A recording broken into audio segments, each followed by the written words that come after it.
band who's been friends of the show for a long time. He's Nick Hexum from 311. What's up? Hexum. Thanks for having me. Great tour, Offspring and Pepper. Yeah. Fantastic. Yeah. That's good times.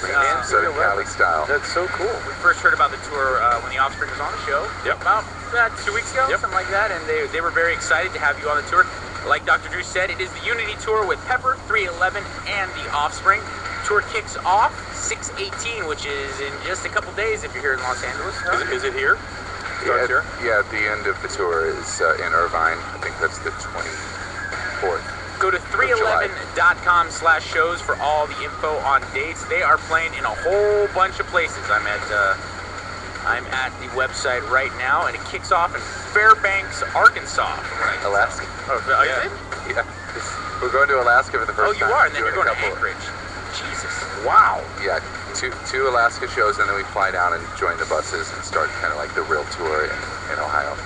You're a band that really can flex its muscles on stage. I mean, a band that's really kind of built to be live, and you put on a great live show. If you haven't seen 311, I highly suggest you go out and do so. Thank you. Is it a different mindset going on stage with the band as opposed to going into studio, or is it you just try to kind of capture that energy when you go in the studio?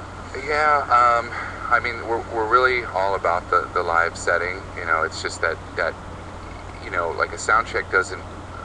You might be playing the same song, but without the crowd there, it'll never have that same magic, that energy. It's all about that kind of communication of energy back and forth from the fan to the band, and yeah, and then when we're in the studio, that's much more like exploration and just making up new styles and being progressive. So, but we really love the live setting, and that's what we do. Nick, that is a hell of a schedule. Yeah, It's intense. A lot of homespun Midwest dates, right? yeah.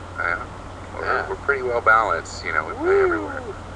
And back to Paso Robles. I was about to say, Dr. Drew, watch me highlight that one right there. Paso Robles, California Mid-State Fair. We're going up. Yeah, We're going up. Let's go. It's on. The Mid-State County Fair is the bomb, Nick Hexum. I'm telling you.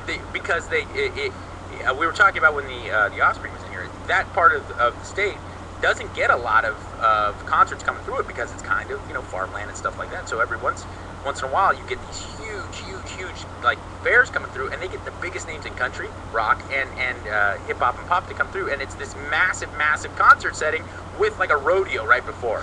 It's the bomb. You see like cattle auction, rodeo, 311, The Offspring, Beyonce, and Keith Urban. You know, you're like whoa.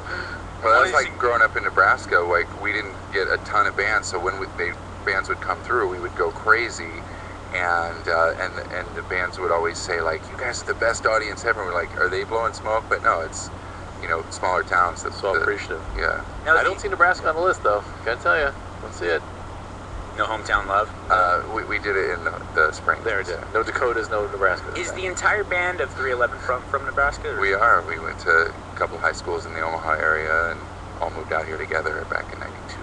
And that was like that was the beginning. You guys moved out here with one goal in mind, and to be a big rock band. Oh yeah. How was we it just had our 20-year anniversary as a band on June 10th.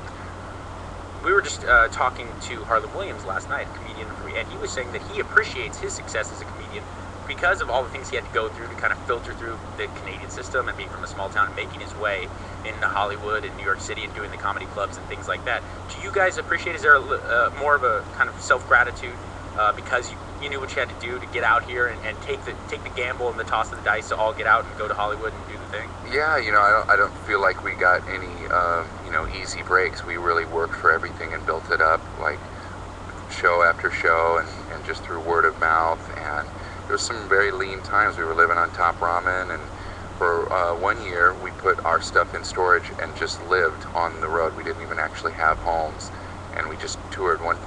Once we played like over 20 shows in a row without a day off, because that's like, we were just so driven. And yeah, life's obviously a lot easier now. Very cool. That's the voice of Nick Hexum from 311. Go to 311.com for all the info. Uplifter, their most current album, is available everywhere. Let's get to the phones real quick. DJ, what's up? Yeah, I got a question. What's up? I was wondering if I have to worry about anything happening when my girlfriend goes down on me and she uses her tongue ring and sticks it into my pee hole. Worry about the pain. Yeah, I would worry about pain. I would worry about. I would worry about damaging. I would worry about infection and urethral stricturing and all kinds of lovely damage. Yeah, good times.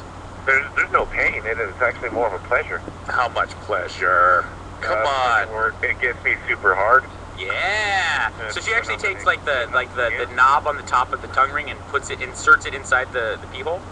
Yes. Is there a name for this? Is there like it sounds like a new It's sex like move. it's close to Sadie's. Like, oh, let me tell you about this. She's an expert in sounding. Yeah. You ever heard of sounding? Yeah, and sounding's different though. Sounding's but where it's- the long. I'm thinking we need a new. You know, you have the Cleveland Steamer, the Dirty Sanchez, and what. You know, Like a hole in one or something. Hold on! yes! I was thinking Urethra Franklin. That's right. Urethra. Woo!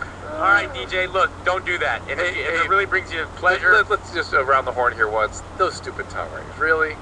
He just likes the idea of it. Do they really make any difference? look. That's what I contest with the anal. It's that at the end of the day, really not that much different. If you closed your eyes you probably wouldn't know. But it's just that it's naughty. You want to check stuff off because That's what he likes. Likes the idea of somebody jamming a little ring in his whatever. But Nick, I never noticed like a ton of difference if the girl had a tongue ring, and they always end up like playing with it so much. yeah, It's clicking just in their teeth and chopping cracking their teeth and stuff. Yeah. Sadie, is there a name for that move? No. We named it Urethra Franklin or the Urethra hole in Franklin. one. All right, End of got story. Sandra. Oh, hello. Hi. Hey, what's up? You're on with Nick Hexum from 311. Oh, hi. Hi. Earlier tonight, my boyfriend wanted me to stick my finger in his ass. Yeah. He did, but it came out of nowhere. Did it come out smelly? Hold on. No, hold on. I mean, not that. We No, gotta get Rudy. Rudy! Stinky Pinky? Rudy! Stinky Rudy! Pinky? Come on, Rudy. Come on. Yeah.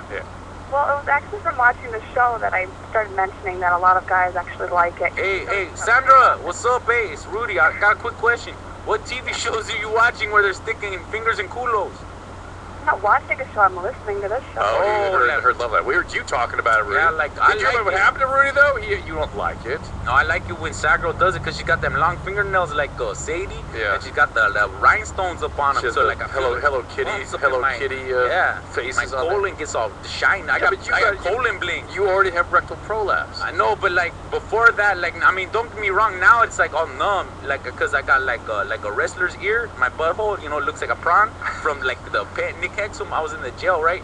And like this big buff vato named Trucha, he did bad things to my butt, And like now it looks like a prawn. Well, I think last thing you said looked like somebody stuck bubble gum. Yeah, like if you ever chew like bubble tape, and like before you go on stage, you're like a big water, you're like, oh, better spit out my gum, and you just look down on the ground, it's like chewed up gum. Like a whole pack of Big League Chew. Yeah, Big League Chew. That's what my butthole looks like. But Sandra, like, look, if he likes it, finger up there, like, just do it. Some guys are in it, some guys not.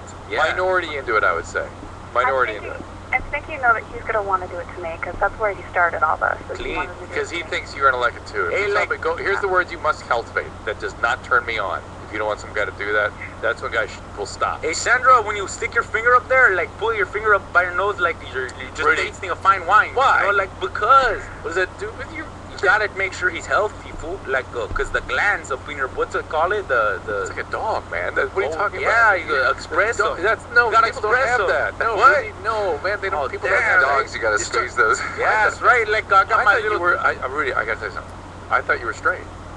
I am, fool, but like every once You in a while I kinda- have you kinda- Sagro check them out, cause like I do the same thing to my pit bull. Yeah, but you. Little Miklo, I take him around a month, I fight him, you know what I'm saying? Like I Just just express and his like way. yeah, I look at his butt, I'm like damn fool, and I go down there, I'm like squeeze, dog, Yeah, like they a do that pit to you. bull. She do that to you, you'll pop a hemorrhoid or something. Oh, then don't do that, Sandra. Like I don't know what I'm saying now. I just like All get right, excited all right. about the butt. All right, thanks, Sandra. Oh man, Rudy, thanks, Rudy. Nick, say about Rudy. Bye, Rudy. Thanks. Dog. Bye. All right, stay tight, Holmes. John, you're in Missouri. Do we have a break here? Or is it- Yeah. I'm confused. What's up? Nothing. I was just wondering, the other night, me and my girlfriend, we were having sex, and I blew a load in her face, and the next morning she had a sty on her eye. And I was, what could have caused that?